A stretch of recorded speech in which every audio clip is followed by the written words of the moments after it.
let's talk about a couple of updates in the Manson cases. They're not major, but there are a few stacking up. And the first I'll talk about is what Elvanger has filed in the Bianco versus Manson case, and that is an unopposed application to file under seal. So the first part of this is that it's unopposed, that he can file this under seal, not that what he's asking for is unopposed. Then what he says he's asking for is the court to reconsider its order denying sanctions against the defendant in this case. So that means, even though we haven't seen the order, his previous motion for sanctions, which should have been heard earlier by the court, I think on the 12th, must have been a result there that the judge said, well, I'm going to deny these sanctions. So he wasn't going to get what he wanted. And it's interesting because they also had an argument over the motion to quash the subpoena that had been sent by Manson's people to Ashley Smithline. The court had held that in abeyance until the motion to withdraw was decided in the Smithline case itself, which it was. Elvanger's out in that case, right? So now the court said a while back on the docket that it had issued an order on the motion to quash, but it's not public, or at least it's not a public record, so we don't know what they said there. Kind of figured the result would be they would say, well, he's out in that case, and you can do the deposition after this much delay. There was also a motion for sanctions by the plaintiff, Bianco, against Manson's side, and that was heard in the court but not public, and there's been nothing on the docket about what happened there, but apparently the court indicated it was going to deny sanctions. So remember that the context of this was in the Bianco case, Manson's side filed a lot of things to say that there was a situation with a relationship between Elvanger and Smithline that indicated that perhaps he was terminated earlier, perhaps he wasn't, that she was trying to communicate directly with Manson's team, and the crux of it being that the reason why she wasn't showing up for her subpoena deposition was not truthful, that she wasn't having this mental issue or whatever, and that the correspondence between the attorney and the client there was exposing that. That's what Manson was trying to say. So what's the court doing with that? Well, first of all, whatever it was that Elvanger filed sanctions against Manson was, it appears that the court doesn't want to do that. And we don't know what the court has said about Manson's side, saying that there was this improper failure to comply with a subpoena, and I think Manson wanted costs, probably, likely. I'm not going to go back and look at it because I just would assume he would want that out of that. So he'd want some kind of, sanction against Smithline's side, her and Elvanger. And my thought was, after Elvanger was allowed to withdraw, that the court would say, listen, not going to sanction anybody at this point because he's trying to get out of the case. He's out of the case. Let's just move the deposition off a little bit, and then you can take it, and let's do that. And I kind of feel like that probably was the trajectory if the court also denied whatever sanctions claim that Elvanger had against the defense side. The court may have just said, look, all this dust up came from a situation involving, presumably it did, this subpoena for Smithline to testify in the Bianco case, and that resulted in the attorney and the client ultimately telling the court that we're dissolving our relationship, and that has occurred.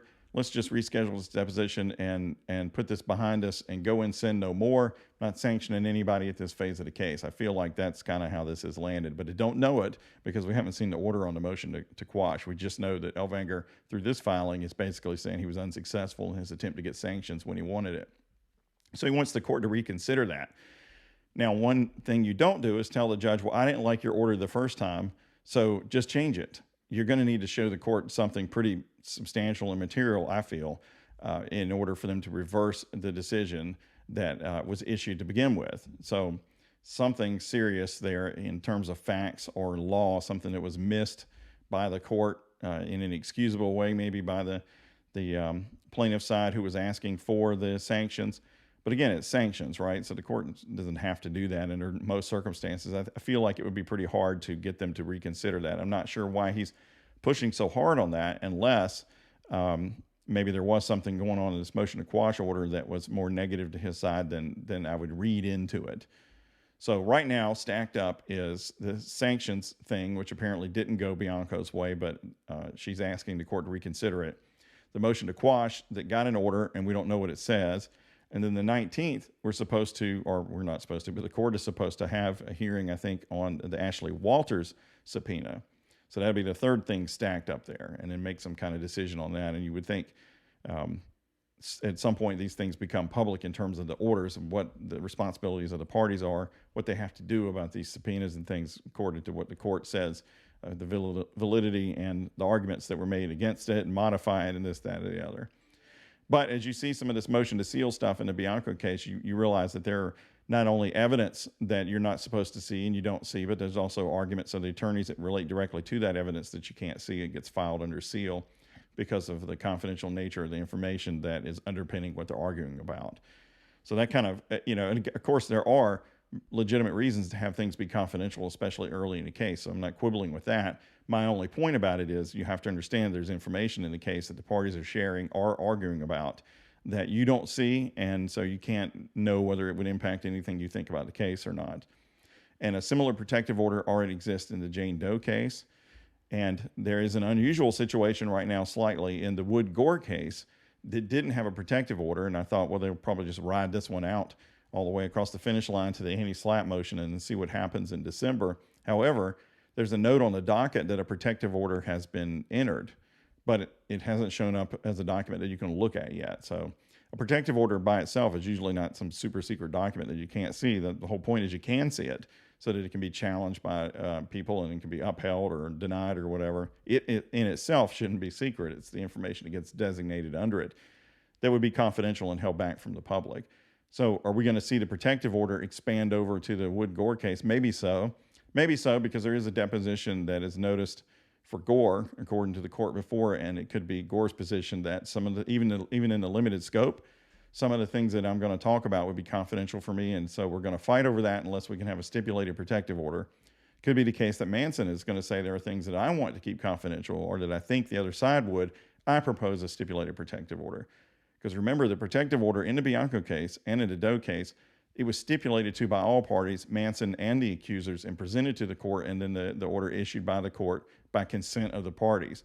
So it was not a contested situation in either, and the same thing could happen in the Wood Gore case. And as we talked about in the last video about whether things are secret or not, the secret evidence situation could spill over into the Wood Gore case, and it would again further limit the ability of the factual analysis that everybody wants to do to be complete, because you don't have all the information.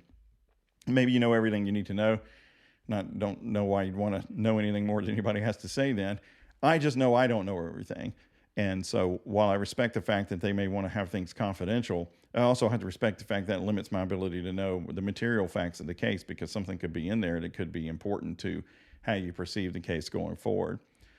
So that's what's going on in the federal case, Bianco versus Manson, that the plaintiff indicates that her motion for sanctions was denied by the court and she wants that reconsidered. We don't know what the motion to quash order is, and this week there should be an argument and perhaps a decision on the Ashley Walters subpoena.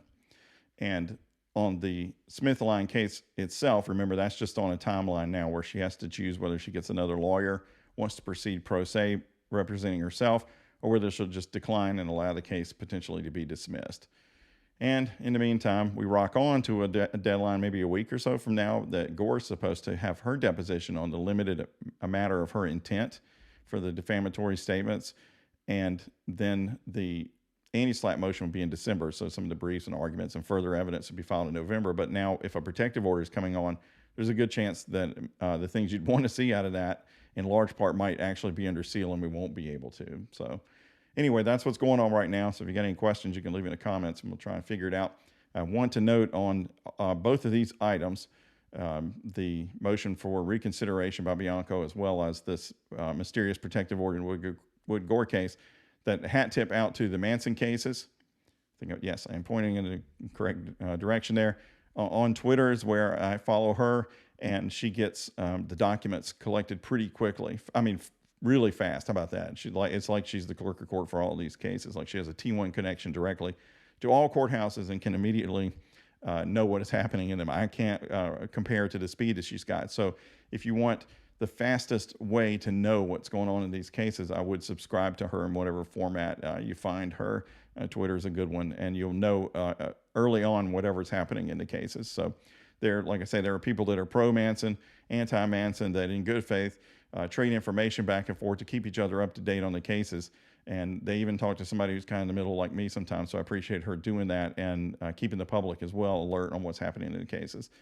So that's it. And thanks, and have a good week, and play bingo.